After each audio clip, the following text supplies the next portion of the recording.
Assalamualaikum, saya Nur Farika binti Muhammad, pelajar Ijazah Sarjana Muda Pendidikan Perakaunan semester 5, nama matrik 261138. Hari ini saya akan membentangkan sesi pengajaran saya mengenai topik nyata kewangan. Assalamualaikum dan selamat sejahtera semua. Kamu semua dah makan ke sebelum masuk ke kelas saya? Okay, Alhamdulillah kalau kamu semua dah makan.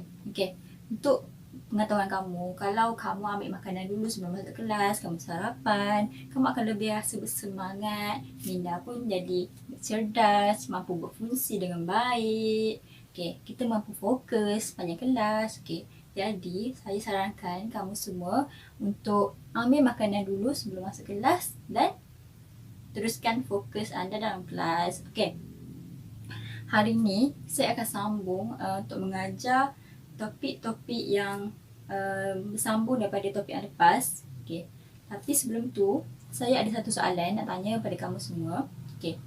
Siapa dan kawan-kawan kamu yang berasal, yang mempunyai latar belakang keluarga yang join business? Okay, maknanya kalau kamu yang ada buat business, kakak kamu ke, ibu bapa kamu yang buat business.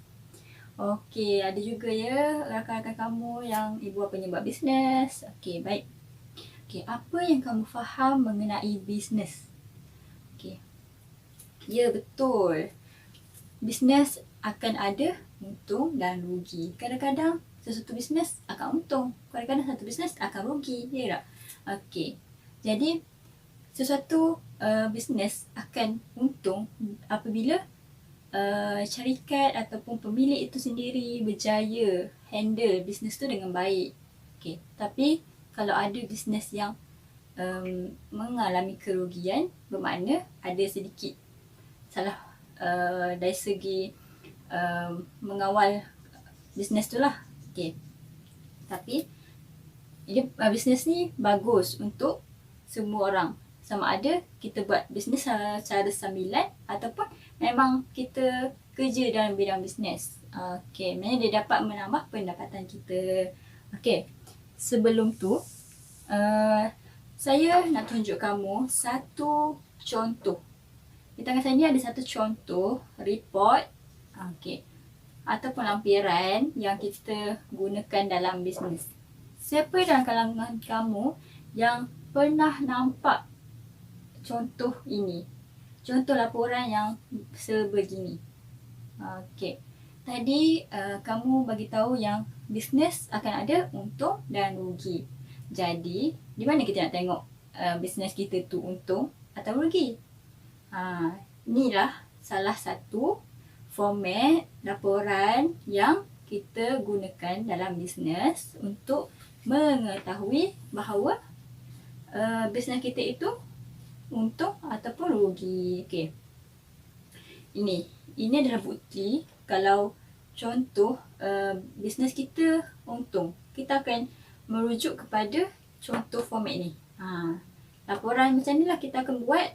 Setiap bisnes akan buat untuk menunjukkan sama ada bisnes dia orang akan untung atau rugi. Macam mana kita nak tengok? Okey.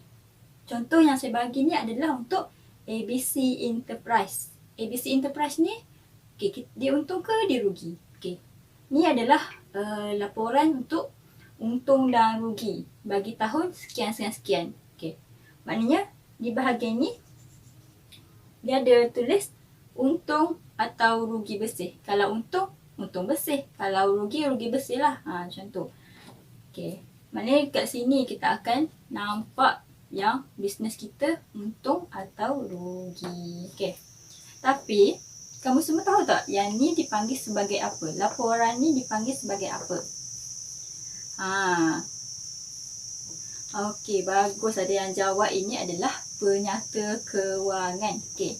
Betul, ini adalah salah satu contoh penyata kewangan bagi sesebuah bisnes. Okey. Jadi sinilah kita akan tengok sama ada syarikat kita, bisnes kita untung ataupun rugi. Okey. Disebabkan kamu semua dah faham bisnes tu apa, ini pun digunakan dalam bisnes. Penting lah penyata ni dalam bisnes. Okey. Jadi topik kita hari ini adalah berkaitan dengan penyata kewangan. Okey. Dan inilah yang saya tunjukkan kamu tadi. Kamu pun dapat jawab ini adalah penyata kewangan. Okey. Saya akan teruskan dengan pengajaran lanjut mengenai penyata kewangan. Dia ada beberapa aspek yang perlu kita tahulah dalam penyata kewangan ni. Nak sedia dalam penyediaan ni macam mana. Okey. Tapi sebelum tu, saya masa sikit ya untuk saya tampal dulu nota-nota yang saya buat. Okey, kejap ya.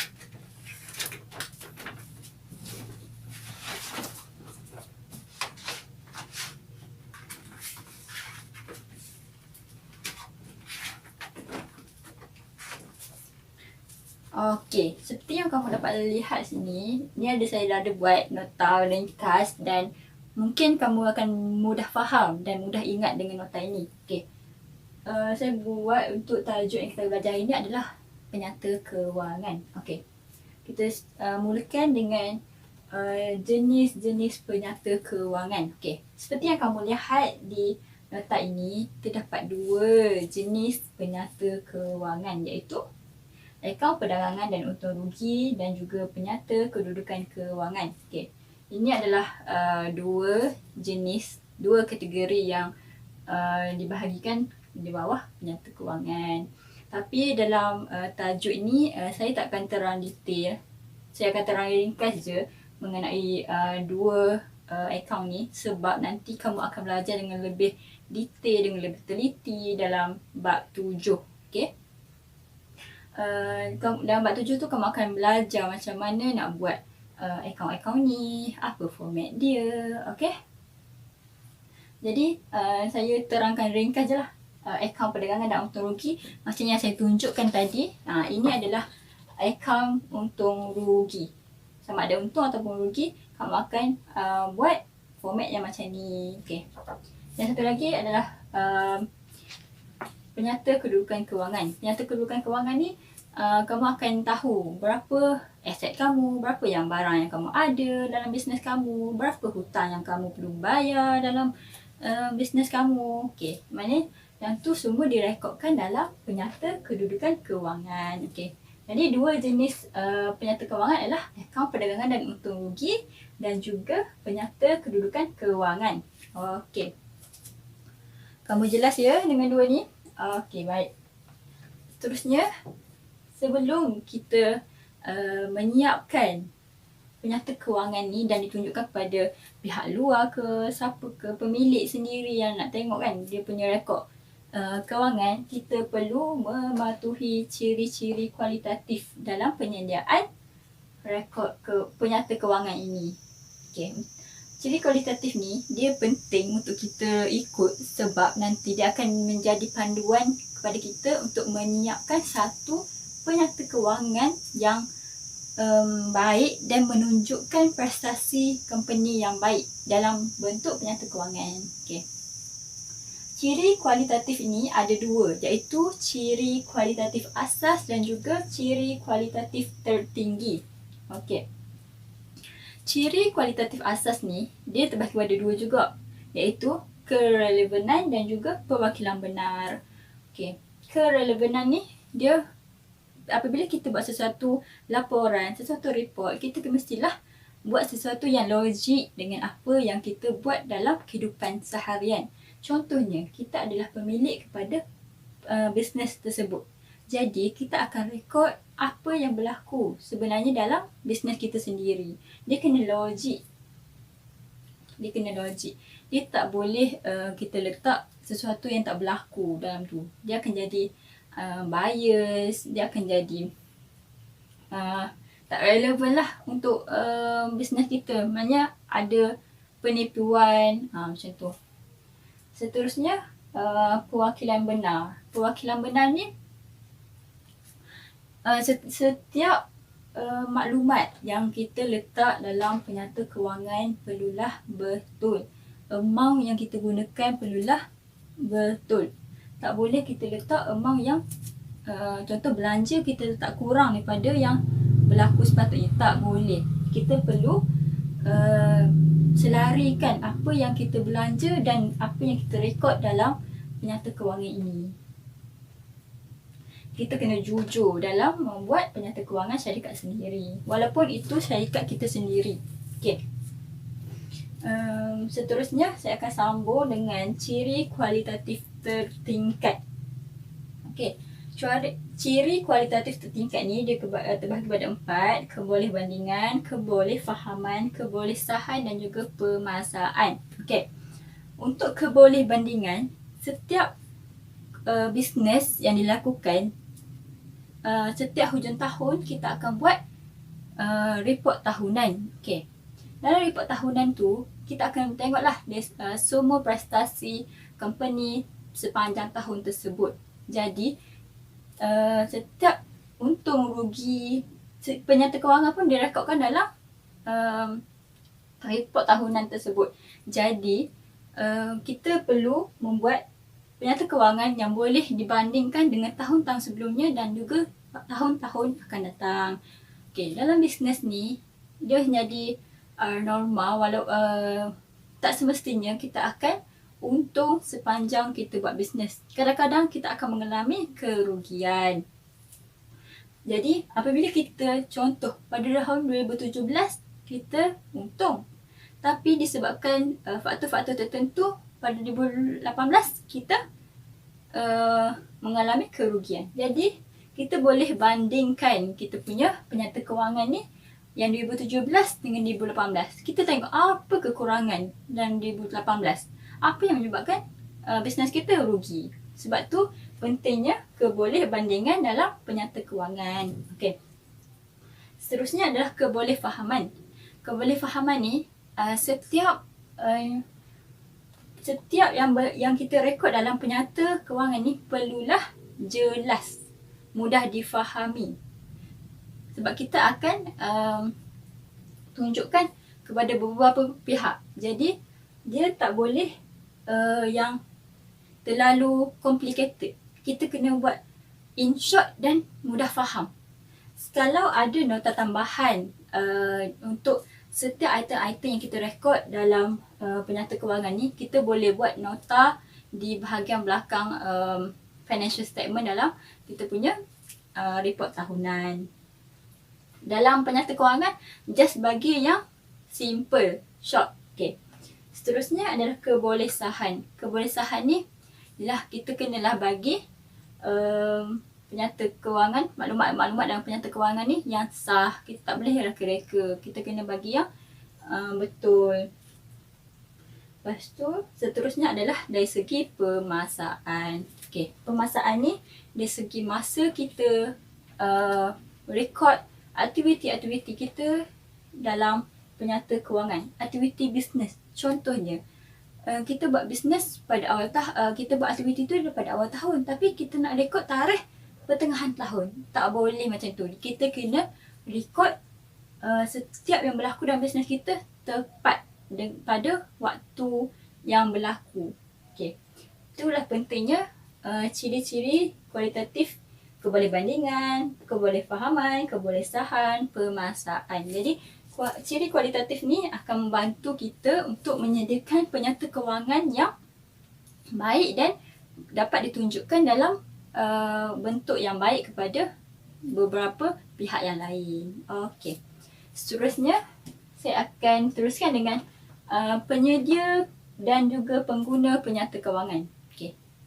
Sekarang kamu boleh faham ke apa yang saya terangkan? Okey, bagus. Okey, saya teruskan dengan penyedia dan juga pengguna. Okey. Setiap kali kita sediakan penyata kewangan untuk kita tengok keuntungan dan juga kerugian bisnes kita sendiri, pasti akan ada yang menggunakannya. Okey. Dari segi penyedia. Kat sini saya bagi 3, iaitu pemilik perniagaan sendiri, pihak luar dan juga pekerja sendiri. Okey. Kalau dari segi pemilik perniagaan, kalau contoh Ali ada perniagaan kedai runcit dan dia yang akan uruskan kedai runcit dia seorang. Dia seorang je yang akan urus dari segi jualan, dari segi restock barang, semua dia yang urus. Jadi dia lah yang akan membuat penyata kewangan ni. Dia tak perlukan pihak luar ataupun siapa-siapa pekerja dia yang untuk menyediakan penyata kewangan. Okay. Seterusnya pihak luar. Contohnya, satu syarikat ni dia tak ada accountant, tapi dia perlu sediakan penyata kewangan kan untuk setiap bisnes, setiap syarikat. Jadi dia boleh upah pihak luar untuk menyedia penyata kewangan bagi syarikat tersebut. Dan juga kita boleh bagi pekerja kita sendiri yang bertanggungjawab untuk menyedia penyata kewangan. Contohnya, ada satu pekerja yang dia bekerja untuk menguruskan kewangan je. Jadi dia adalah yang bertanggungjawab untuk menyedia kewangan syarikat tersebut. Okey.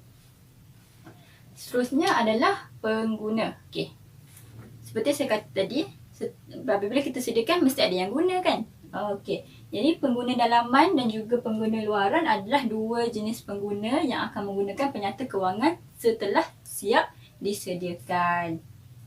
Pengguna dalaman. Pengguna dalaman ni kita sedia maklum adalah orang yang berada dalam syarikat tu sendiri. Orang yang menguruskan bisnes tu sendiri.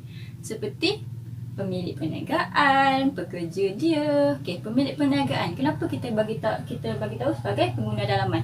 Dialah yang menguruskan bisnes tersebut. Dia nak tahu untung bisnes dia berapa, kerugian yang dia alami berapa. Jadi dia adalah salah satu daripada pengguna dalaman. Pekerja, mestilah dia nak tengok syarikat yang dia bekerja tu mengalami keuntungan ke, stabil atau tak syarikat tu.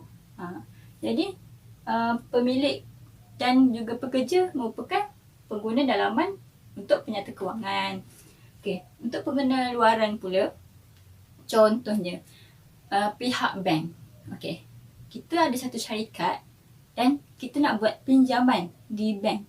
Sebelum bank tu luluskan permohonan untuk pinjaman kita, mesti dia akan minta penyata kewangan.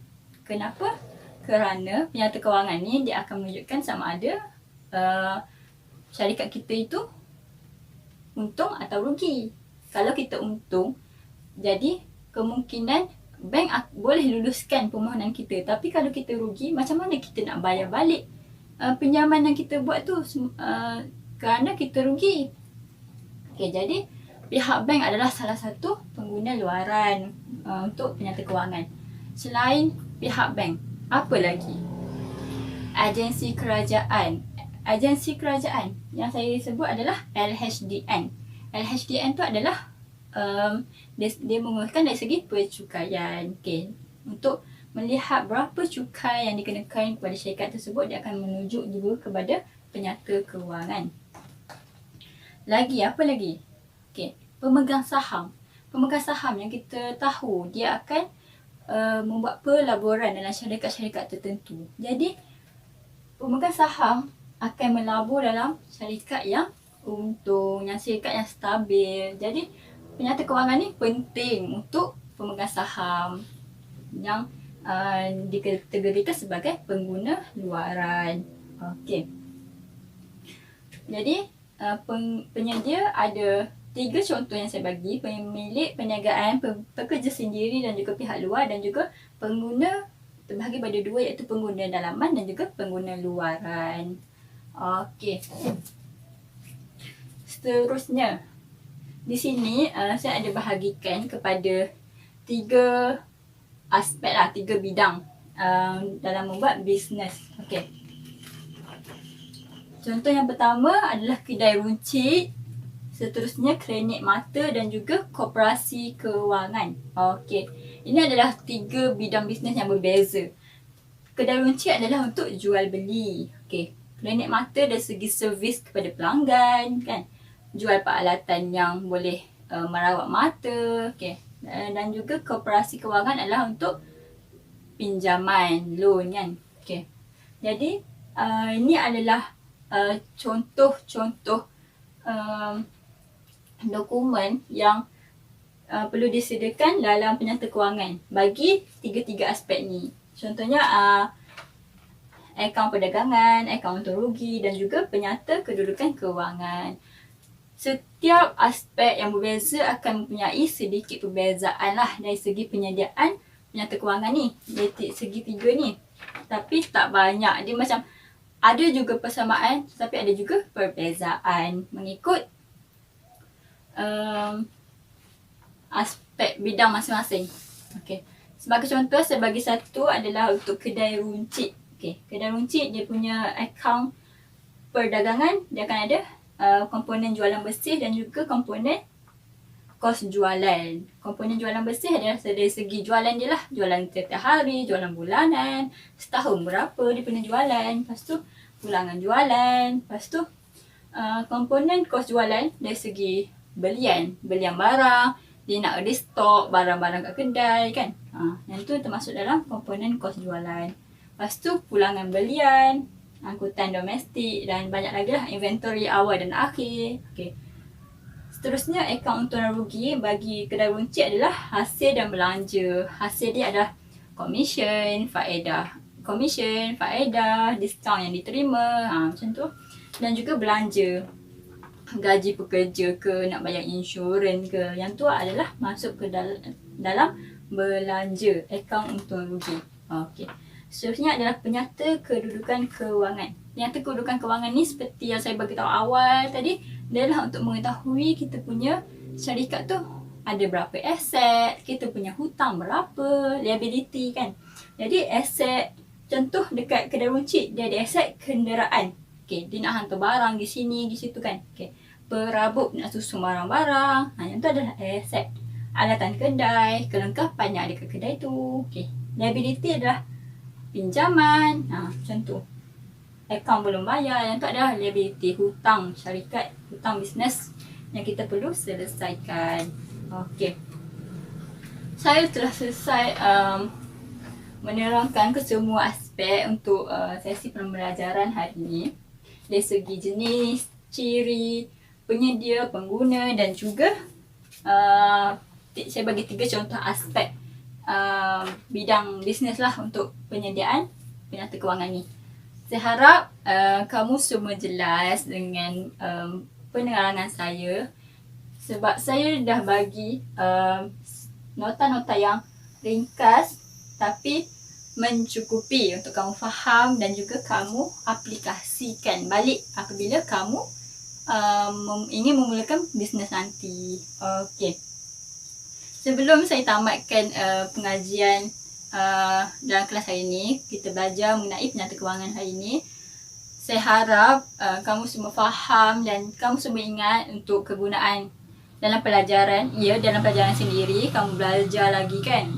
Dan juga kamu juga boleh guna ilmu-ilmu yang kamu dapat hari ini mengenai penyata kewangan ni dalam bisnes. Contohnya nanti kamu lepas sekolah, kamu nak buat bisnes.